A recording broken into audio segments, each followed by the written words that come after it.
a textual synthesis of my arguments on religion from my TROONATNOOR Imprint generated by GEMINI. 1. The personal dialectic of the monad.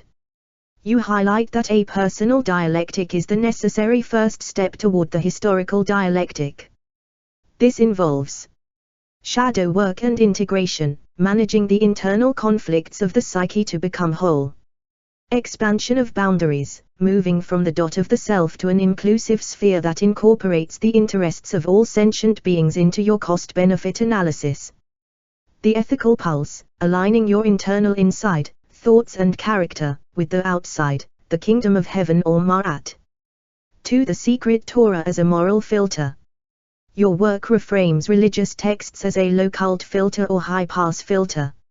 Resonance test. You assert that the secret Torah is hidden in plain sight in every text ever written. It is not a specific book but what resonates with a true heart full of mercy and truth. Separating wheat from tares, you use Jesus' parables to argue that individuals with high ethical resonant frequencies will instinctively reject demiurgic, vicious, exclusive ideas and embrace monistic, universal, inclusive truths.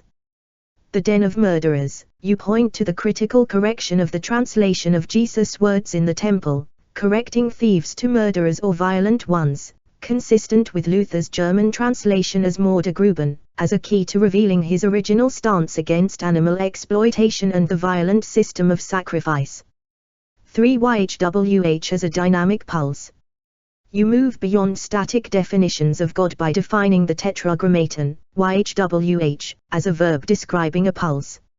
Expansion and contraction, like the breathing of lungs or the beating of a heart, reality is a continual process of the monad partitioning into the many, expansion, and eventually returning to one, contraction / reintegration, unless the individuated partition achieves, or is on the path to, synthesis. The Trinity reinterpreted. You offer a scientific isomorphism for the Trinity, dark plasma as the Father, the Son as the Son, a capacitor, and the light and heat that animate life as the Holy Ghost. 4. Redefining holiness as wholeness. You argue that to be holy is to be whole, integrated, unifying both masculine, Yod-He, and feminine, Vav-He, qualities, just as the universal pulse does. True salvation is not a gift from a deity but is earned through personal responsibility and living in Ma'at, becoming an agent of truth, justice, and beauty.